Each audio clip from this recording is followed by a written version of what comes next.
je m'appelle Didier Bouilleul et je suis donc issu d'une famille de résistants. Johannes est mon grand-père, Marguerite était la femme de Johannes, ma grand-mère. C'était ma grand-mère chérie, pour tout vous dire, et ma mère Hélène.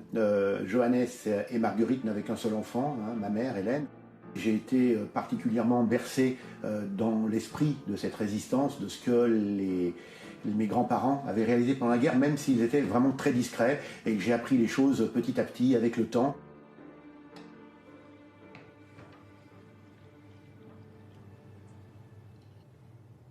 Et toi, ma chérie, comment ça s'est passé tes journée? Mademoiselle Martin m'a interrogée sur un poème de Jean de La Fontaine, Le Corbeau et le Renard.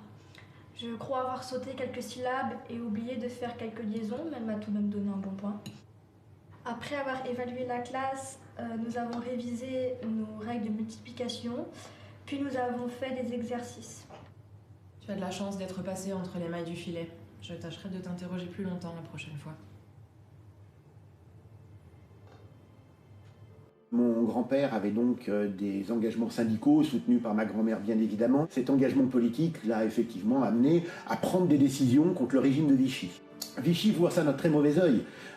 Vichy pense que, oui, ces gens-là sont des résistants, sont contre eux. Pour eux, ce sont des terroristes, ces gens-là, pour le régime de Vichy. Mais ça ne fait peur à personne, en tout cas à aucun de ces résistants. Ils savent ce qu'ils risquent, ils savent que s'ils sont pris, ils seront emprisonnés, déportés. Défendre ces idées et ces convictions est probablement pour eux tellement essentiel, et voir aussi un monde meilleur, probablement qui se le représentait comme ça, est la raison, la cause de leur engagement. Ma grand-mère, elle n'a pas été emprisonnée, mais ma grand-mère a eu aussi des hauts faits de résistance. C'est elle notamment qui allait chercher la machine à écrire et la Renéo pour le soir pouvoir rédiger des tracts que mon grand-père allait distribuer ou porter à d'autres personnes pour qu'ils puissent être distribués.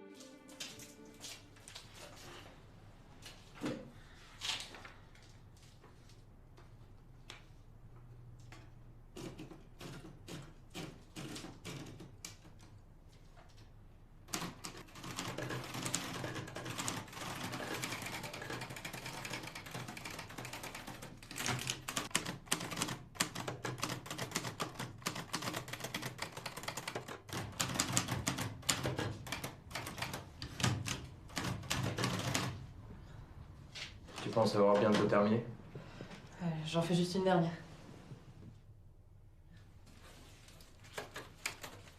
Ramène la machine chez Lola. Je m'occupe du reste.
Ça s'est passé en plusieurs temps. Dans un premier temps, ma mère qui jouait devant chez elle voit une personne qui vient la voir, deux personnes en vérité, deux hommes.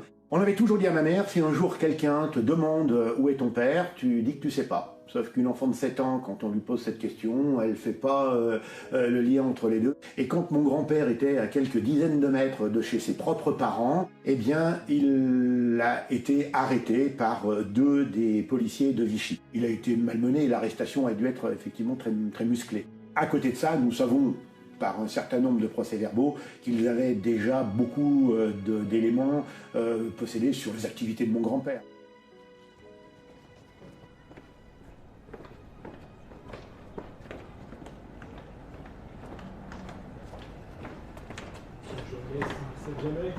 Vous êtes en état d'arrestation pour propagande contre l'État français. Vous avez le droit de garder le silence. Tout ce que vous direz pourra être retenu contre vous devant une cour de justice. Est-ce bien clair?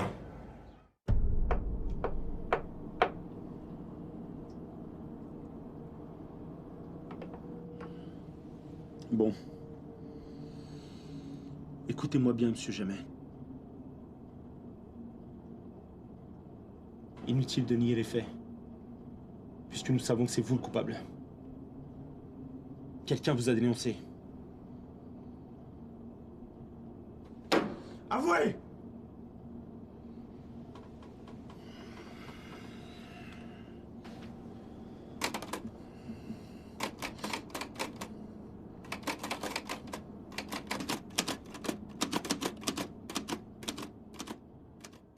Mon grand-père est donc arrêté au mois d'octobre 41. Il est emprisonné au fort de Montluc, dans des conditions qui sont à peu près assez acceptables. Il est jugé le 14 février 42. Ils sont une dizaine à être jugés en même temps. Le fin février, début mars 42, il est envoyé au camp de Mozac. C'est un camp qui est absolument terrible. Les gens meurent de faim littéralement. Qui doit y rester une petite année. Ensuite, la détention dans la prison de Bergerac est un peu différente. C'est pas un camp, ils mangent très mal, mais bon, ils sont à l'intérieur, même s'il n'y a pas de conditions sanitaires et de chauffage qui sont très dignes.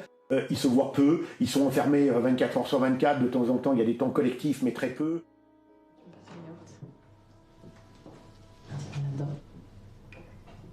Là, je veux dire. Les responsables me donnaient des renseignements et directives que je devais passer à mon mari, interné à Montluc. Ces renseignements, je les passais dans les gâteaux que je faisais, avec la farine qu'on me donnait, ou dans des noix. J'en ouvrais 2 ou 3 suivant la nécessité, je mettais mes papiers à l'intérieur et je recollais les coquilles. En arrivant à Montluc, la plupart du temps, suivant les surveillants, le gâteau était coupé, ou 2 ou 3 noix cassées. J'attendais fébrilement l'autorisation de pouvoir communiquer avec mon détenu. Il est certain que quand il était dans les différentes prisons, enfin principalement Mozac et Bergerac, les prisonniers avaient le droit d'écrire à leur famille. Ça c'est certain. Après, quel était l'acheminement du courrier à cette époque, certainement très difficile. On voit qu'il y a un suivi de correspondance, puisque ma mère recevait absolument régulièrement des dessins de son père. Les dessins qu'a fait mon grand-père, c'était des dessins pour une petite fille de 7 à 10 ans.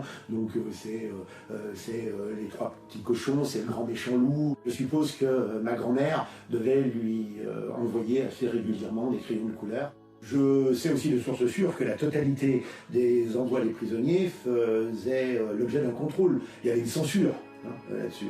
Donc ils étaient aussi extrêmement prudents. Ma grand-mère, elle confectionnait des gâteaux dans lesquels elle essayait de planquer des petits messages. On se transmet les choses de façon parfois complètement inimaginable. Les gens vont ouvrir des noix, essayer de cacher des messages dans des noix, les recoller pour faire passer à des prisonniers à d'autres personnes. Les gens vont jeter un mouchoir dans une poubelle, quelqu'un va venir récupérer ce mouchoir parce qu'à l'intérieur de ce mouchoir, eh bien, il y a une petite information, un papier qui est plié en petits morceaux sur lequel il y a une information.